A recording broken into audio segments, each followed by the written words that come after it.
Welcome to Storytime with Hunter. Who wants to learn about David Hume? Me. Well, lucky for you, you're in for a treat. Once upon a time, there was a child born in Edinburgh in the year 1711, which places him in the 18th century. He was a boy that wasn't very fortunate to be brought up into a rich household. And at a young age, it became clear to young David that he would have to find a job and contribute to the family's financial needs.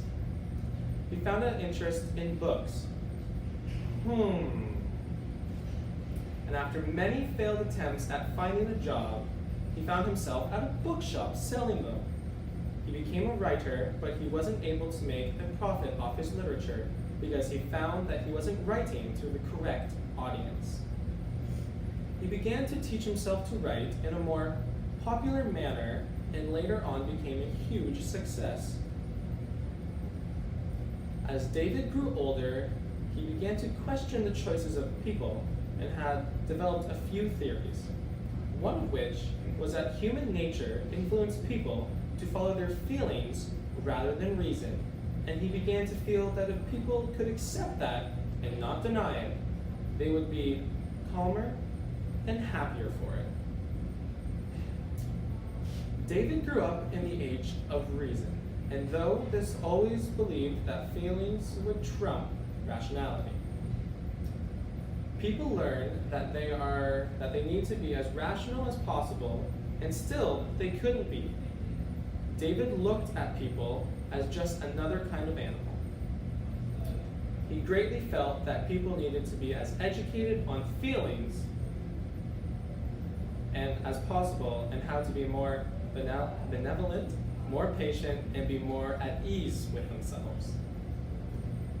This second theory had to do with religion, and how he believed that it was not rational to believe in a God, and that there was not enough evidence to prove or believe it. He looked at it as the idea of a vindictive God, and that it was a cruel superstition because if you didn't believe in God, then you would be punished in the afterlife.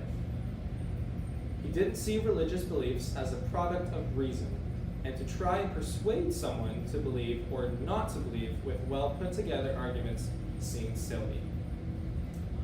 Following this came common sense, and it's good to know that David was a skeptic. He was a skeptical philosopher who stood for common sense, championing the everyday and the wisdom of the unlearned and the ordinary. He had doubts about personal identity, and he had come to believe that people aren't the kind of people that reason leads them to believe. That they are just a collection of different perceptions, and these perceptions are always changing. And with this constant change, there's no one true identity. Ethics came as the last, and David took a great interest in the traditional philosophical topic of ethics, the problem of how humans can be good.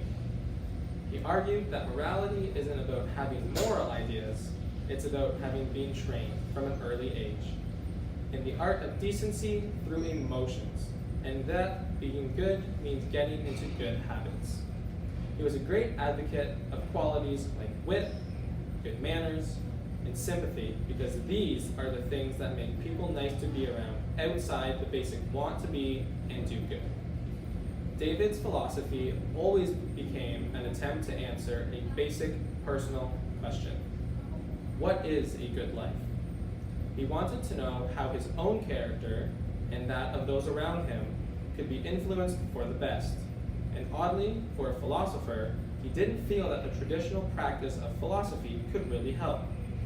Looking at what David came from, he evolved into a very intelligent and knowledgeable human. His work has affected and helped many. He became something from nothing, and as individuals and as a population, people after his generation would try and do the same. The end. Thank you for listening and having a fun time at Storytime with Hunter.